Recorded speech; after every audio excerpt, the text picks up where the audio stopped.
Perkenalkan, nama saya Monika dengan NIM 721141919114. Kali ini saya akan membahas mata kuliah SIM atau Sistem Informasi Manajemen pada bab 6. Sistem Manajemen Basis Data. Database adalah suatu pengorganisasian sekumpulan data yang saling terkait sehingga memudahkan aktivitas untuk memperoleh informasi. Kemudian, untuk mengelola basis data diperlukan perangkat lunak yang disebut dengan DBMS. DBMS itu sendiri yaitu perangkat lunak sistem yang memungkinkan para pemakai untuk membuat, memelihara, mengontrol, dan mengakses basis data dengan cara yang praktis dan efisien. DBMS dapat digunakan untuk mengakomodasikan berbagai macam pemakai yang memiliki kebutuhan akses yang berbeda-beda. Lalu ada fitur-fitur DBMS, yaitu konkurensi, independensi data program, keamanan atau security, integritas, perangkat produktivitas, pemulihan atau recovery, dan katalog sistem.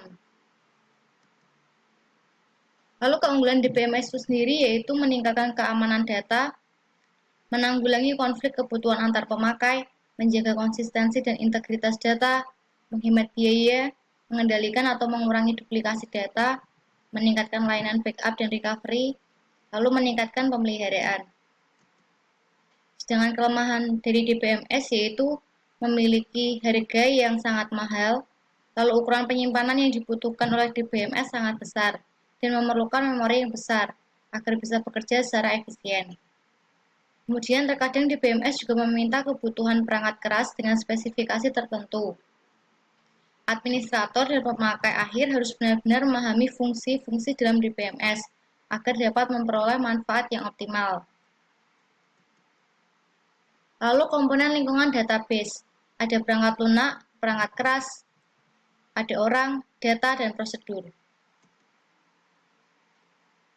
Pengolahan data itu ada dua cara yang utama, yaitu pengolahan batch dan pengolahan online. Untuk pengolahan batch, mencakup pengumpulan semua transaksi dan pemrosesan sekaligus. Contohnya yaitu sistem penggajian. Sedangkan untuk pengolahan online disebut juga dengan pemrosesan transaksi. Mencakup transaksi satu persatu, terkadang pada saat transaksi sedang terjadi. Contohnya sistem real time, yaitu suatu sistem yang mengendalikan sistem fisik dan mengharuskan komputer merespon dengan cepat. Lalu konsep database, yaitu integrasi logis dari catatan-catatan dalam banyak file. Dua tujuan utama dari konsep ini yaitu meminimumkan pengulangan data atau redundansi dan mencapai independensi data. Dengan mengadopsi konsep database, hierarki data dapat menjadi database, file, catatan, dan elemen data. Kemudian orang-orang yang terlibat dalam DBMS.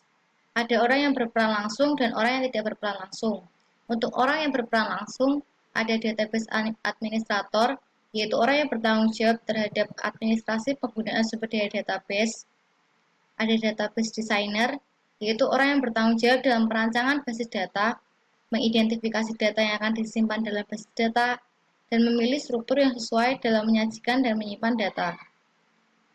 Lalu ada end user, yaitu orang yang pekerjaannya memerlukan akses terhadap basis data untuk keperluan query, update, dan generate report. Lalu untuk orang yang selanjutnya yaitu sistem analis dan application programmer. Sistem analis bertugas mendefinisikan kebutuhan-kebutuhan end user, khususnya naive end user, dan mengembangkan spesifikasi untuk transaksi-transaksi yang memenuhi keinginannya.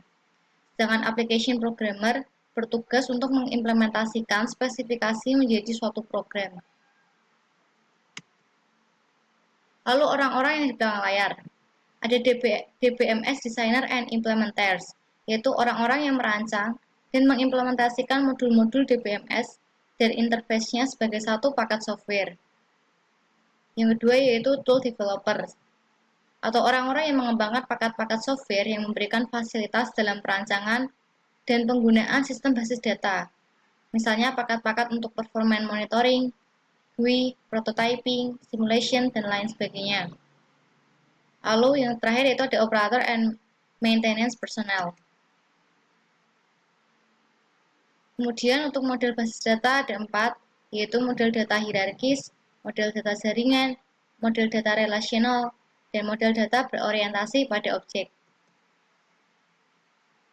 Sekian presentasi dari saya. Apabila ada salah kata, saya mohon maaf. Terima kasih.